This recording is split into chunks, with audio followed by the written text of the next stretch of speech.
Good Friday morning, Mount Olive family and friends of Mount Olive who have tuned into this devotion.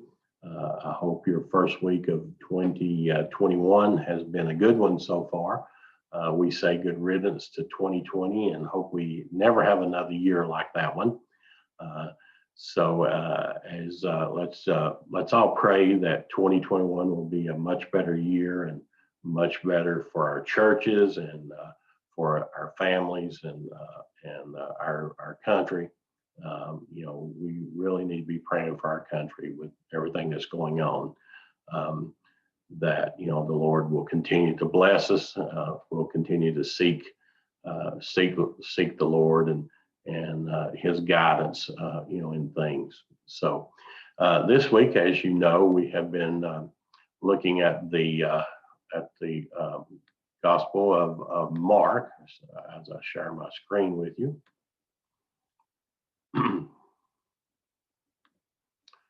So each one of us, we also been doing the YouVersion app, the Francis Chan devotional on the Gospel of Mark. I hope you've enjoyed that as well. Each one of us has taken a verse out of the book of Mark, and that we and have talked about it. My theme of mine is watch and pray. Kind of tell you where I'm going. That's in Mark 13, verses 32 through 37. Here's just a little tidbit for you. This particular conversation that Jesus has with his disciples in verses 33 through 37 is only found in the book of Mark. It's not found in any other gospel. So that's just a little tidbit of information I thought I'd pass along to you. So let's look at these first verses, Mark 13, 32 and 33. He says, but of that day and that hour knoweth no man, no, not the angels which are in heaven, neither the Son, but the Father. So right off the bat, I'm going to give you one good word of advice. If you're ever somewhere listening to someone who's preaching, or even just standing around and talking to someone, and he tells you that he knows when Jesus is coming back for his people, here's what you do.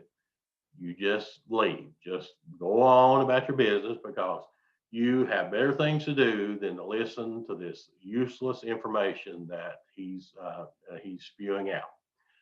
Just look at verse 32. It's right there. He says, but of that day and that hour knoweth no man, no, there is not a man on this earth who can make such an absurd statement that he knows the day.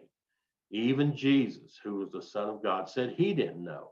There have been a lot of books written over time about when Jesus is coming back, but that's just playing on the ignorance of people, really.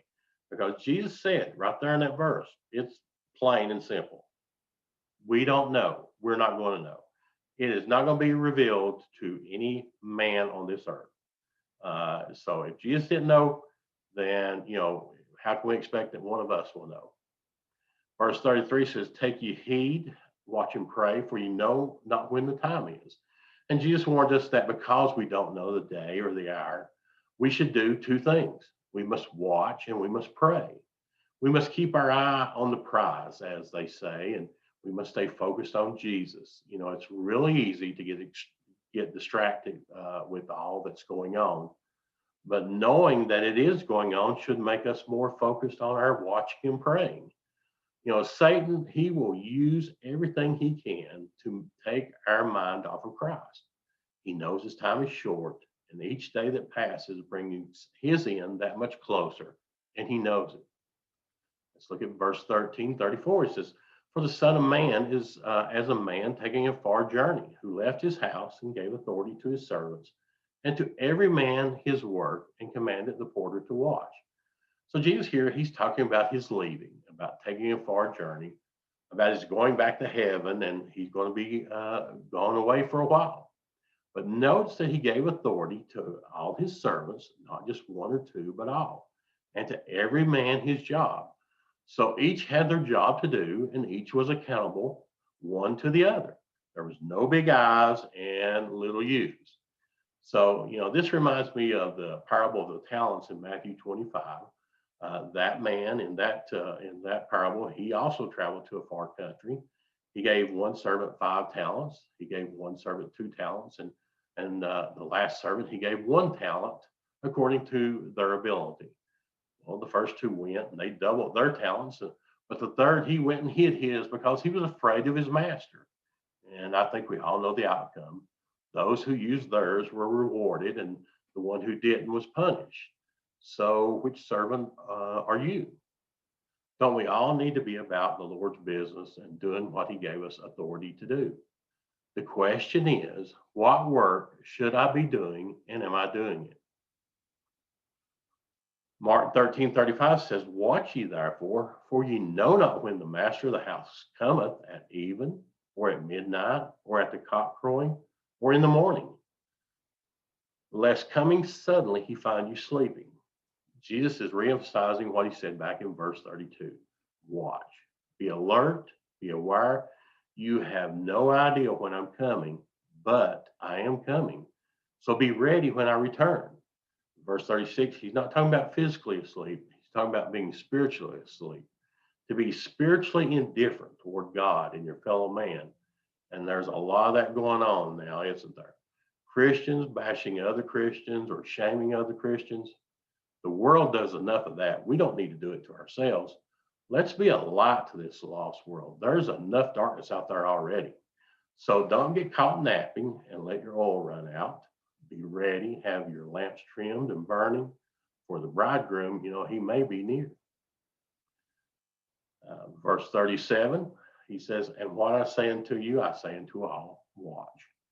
Well, this is the last verse of my devotion, and I've increased the font size to help emphasize its importance. Jesus, even though he was in his humanity at this time, he was speaking both then and prophetically now in this sentence. He is saying, what I'm saying to you now, disciples, I'm saying to everyone out there who will read this or hear this in the future. Watch, be ready, be aware. I am returning. When you get a chance to read read chapter 13. Jesus, he talks about the things that will happen as the end draws near. It's known as the Olivet Discourse because he was on the Mount of Olives teaching his disciples about the events of the last days. John MacArthur has a quote on the Olivet Discourse that I want to share with you. He says in that quote, he says, on the one hand, it serves as a vivid reminder that the things of this earth are temporary and that the redeemed are citizens of an eternal kingdom that is yet to be revealed on earth when the Lord comes in glory. On the other hand, it provides a compelling motivation for believers to proclaim the glorious gospel of Christ to those who are perishing, so that they might be saved from the impending judgment of God. We all have family and friends who are among those who are perishing. But are we motivated to proclaim the glorious gospel of Christ to them, or are we afraid to make them mad or hurt their feelings? Salvation is in the balance. Let's pray for one another that God will give us the spiritual strength and knowledge to witness to our family and friends who need salvation.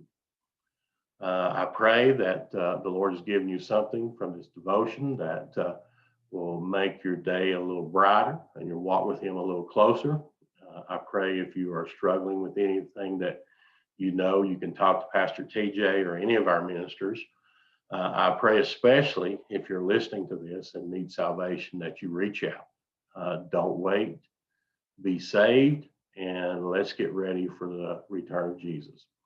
I hope to see each one of you Sunday at church. I hope you have a good rest of the week, and let's pray one for another that in 2021 that we'll be about the Lord's business and we'll be doing what he would have us to do in the time that he gives us.